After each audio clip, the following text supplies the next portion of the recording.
And we are back again. Yeah, what had happened is my dad was sick and he had called me, and I usually don't take phone calls in a restaurant on the phone because it's rude. If I have to take a phone call, I get up, I'll go outside. If it's a phone call. I don't like to do it at the table. There's just things I don't think you should do at a table. Blow your nose, scratch your gawk, grab your butthole. Things that should be done in private, right? Whatever. You just need to have class in a restaurant. You don't curse like I'm cursing now. You save that word when you're sitting like this, me. At home. And definitely not around your children. But I was in a restaurant. My father called me, and I was like, "Yes, Daddy, I love you too. I'll see you. I'm gonna get there." And I go, and at the end I go, "I love you too, Daddy." And I hung up the phone, and this dirty, foul, I can't even, turned around and said, what did he say? Tell him I love him too. Yeah, tell Daddy I love him too. So I felt the boil up come. But I was like, let it go, let it go, let it go. And I was like, and I said to him, I was very nice. I apologized. I said, I'm sorry. Normally I do not take phone calls at the table, but my dad's in the hospital.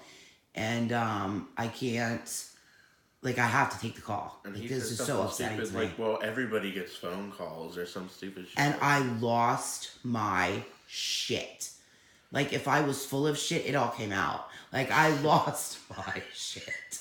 I did not eat. Do you know, Lindy, I do not even know that I stood up. I don't remember standing up. I don't remember wrapping my hands around his neck, mainly because I only got half of them because Steve jumped in front of me. He was at a table with 8 other people, and not one of them said a word to me. All I'm yelling is, I'm going to kill you. I'm going to kill you. I'm going to kill you, motherfucker. You're dead, motherfucker. I'm going to kill you. I'm going to take you out.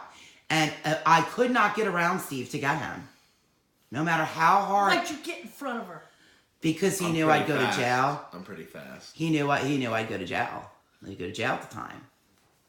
But that's something that's always scared me. So what I want is, if you don't know you're jumping up and you're trying to kill somebody, if your temper's that bad, and am I an easygoing person? For the most part. Would people ever think I have a bad temper? No. You'd have to cause something to bring that out, right? Mm-hmm. And that's extremely rare. But when it happens, I'm jumping up to kill you and don't even know I'm doing it. Sometimes so that's what I need to. Month, you get a little wacky. Oh, I have terrible PMS. Like very bad. But it's not every month. It's every. Oh, don't let that stuff fall. I try to stay away. Don't let it fall. It's falling. I try to stay away when it's that time of month. Yeah, but that's only every 3 months, like clockwork. That I'm crazy. It's bad though. It gets bad. Yeah.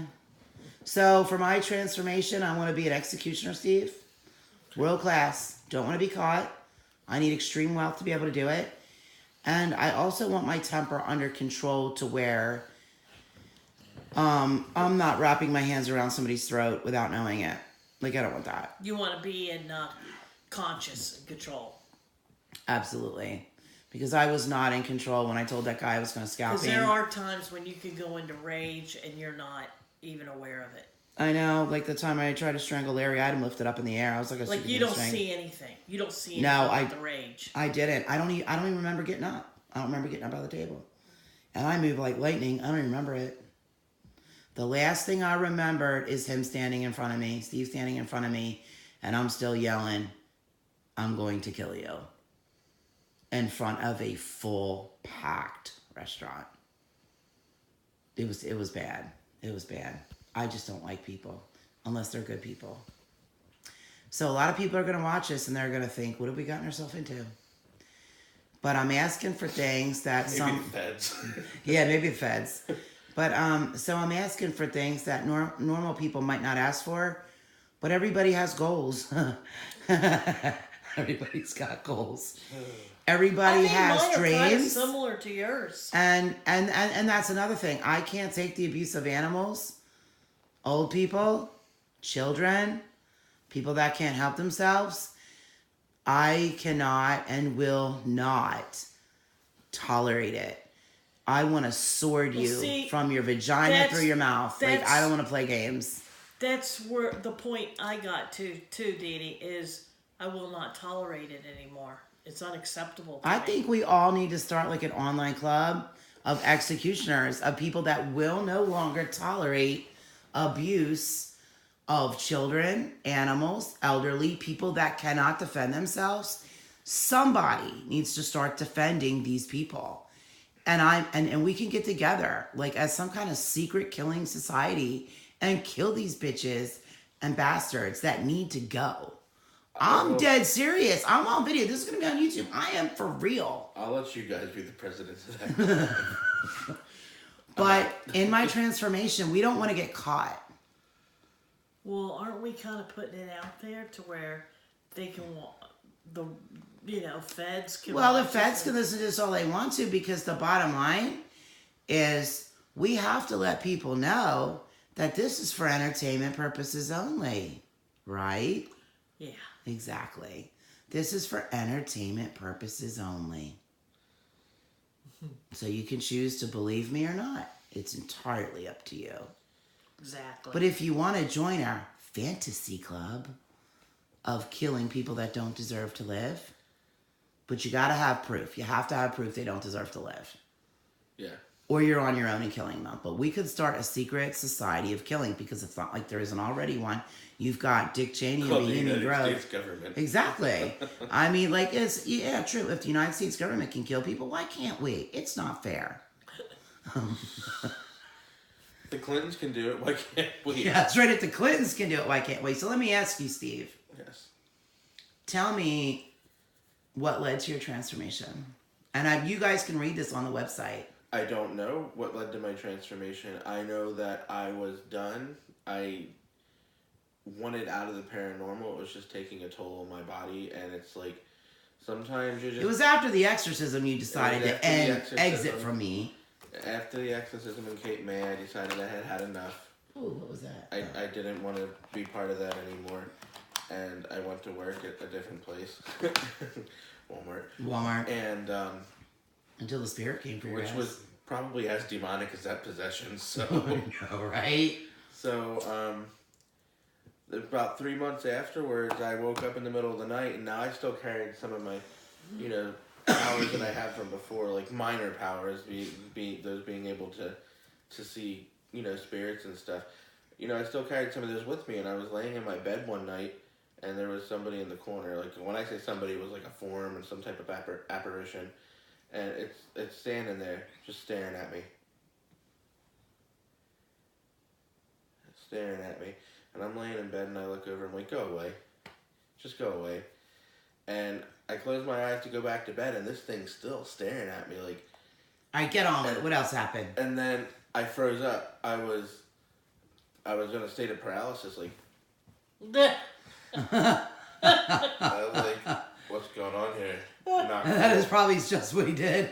Not going on. Like, I'd be freaking out. like, what's going on? I can't move at all. Like, I'm trying to move my arms, my legs, like nothing. But I never freak out at spirits. And it turns into, Never do. well, I've never had that type of thing happen to me. But So you were paralyzed, or you felt paralyzed? I was paralyzed. Oh, okay. Well, that might freak me out, And yeah. it turned into a mist, and the mist went up my nostrils. And it burned. No, I'm serious. It burned. Don't laugh at me. It was, There's our Chewbacca over there laughing. Chewbacca. Linda's And- Chewbacca. I don't know if I'd want to go up the Next thing nostrils. you know, I closed my eyes. She's laughing. Look at her. She can't even contain it. She's lost. Juju. Chewbacca. Chewbacca. Next thing you know, She just snorted like Chewbacca. I'm in some other completely different surrounding, and unlike anything I've ever seen before. It was completely dark.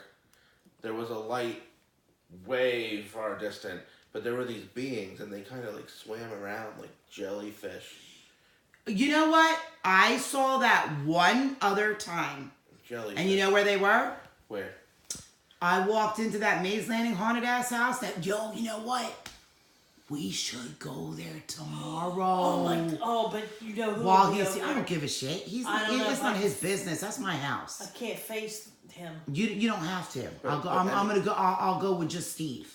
But I know what you're talking about because She was laying in bed. I walked into the room and these silvery fish were floating all over her head. she saw them. I was telling her, wake up, wake up. Thing. Yeah, that sounds like what I saw. She tried to wake me up, and I couldn't wake up. She couldn't wake up. But they were like you're describing. Yeah. The same thing. And they were beings, and in their faces you could see history. You could see everything. Like I didn't see that in hers. And when they float by, and the light in the corner would catch a glimpse off of it, and it would illuminate their I don't know, skin, whatever, and so it kind of looked like jellyfish. Hold that thought. Here we go.